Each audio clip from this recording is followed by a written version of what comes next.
Good luck to those of you who are planning something. Yeah, good luck to those of you who are a victim of something. Yeah. All right, switching gears here.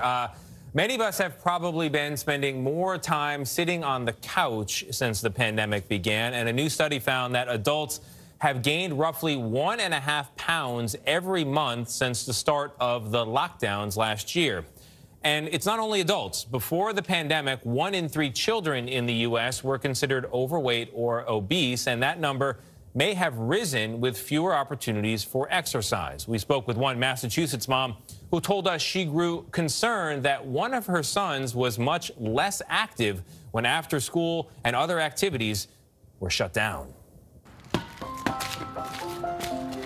Before the pandemic, Miles was going to karate every single day. He was very active in soccer. He also has brothers, and so he was always at the playground. Millions of students across the country log on from home. When COVID hit, Mom had to say no more karate, no more soccer. It was for safety reasons because everyone was so fearful. So our world got really small. More screen time started happening. We were all trapped in the house and just said, hey, we are gonna have pizza, because it's literally the only release that you have. That was kind of the breaking point for me. Okay, time for lunch. We started making some changes. Cucumbers? We're introducing a lot more vegetables. Miles was a part of that conversation around, having healthier food, limiting snacks, making sure we had more exercise, more movement going on. And we started to kind of take a look at our neighborhood, like were we more willing to go down to the playground and explore that a little bit, because they needed to start moving their bodies. It's not about the shape, because people come in all different shapes, but you gotta feel comfortable. I want him to move his body and breathe fresh air and be a happy little kid with his sparkle back. Ordering that pizza is very relatable. CBS News senior medical correspondent Dr. Tara Narula joins us now. She's also a cardiologist at Northwell Health in New York. Dr. Narula, good morning to you. So let's talk about the health risks of obesity and then get into how parents should talk about it. There was a recent study that found that childhood obesity went up about 2% during the pandemic, so in the year 2020. What does that mean for kids' health? Well, any parent will tell you, Tony, that this has been so difficult to watch all the challenges our kids have faced. And many are calling this a pandemic summer. We know during the summer kids tend to gain weight, and this is a summer that's gone on for over a year. So certainly we know that kids who develop obesity are at risk for becoming adults who have obesity.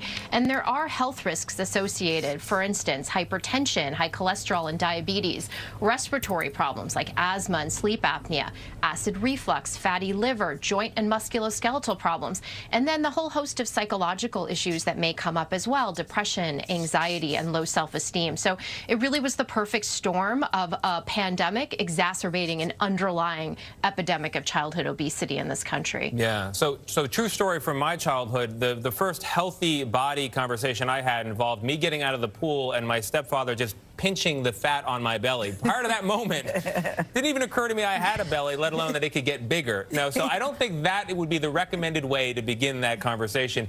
But how do you do it? Because it's a delicate one, and there are a lot of ways to put your foot wrong.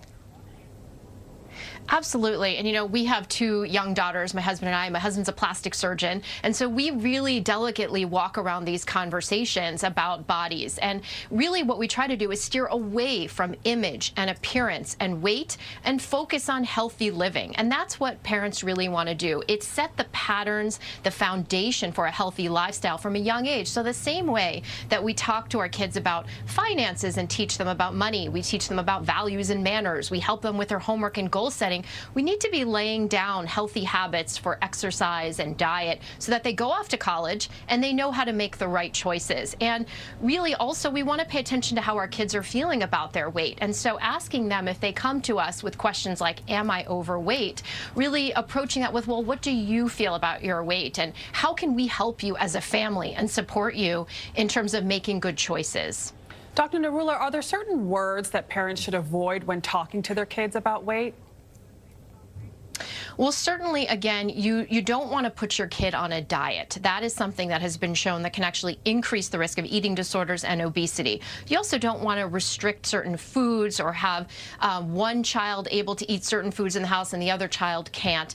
And then you want to be careful about what you talk about with your partner in the home around your children. So avoiding comments about your own weight, or if you see people on television saying comments about their weight or their image, because kids will pick up on those cues. So you have to be careful about the conversations you have.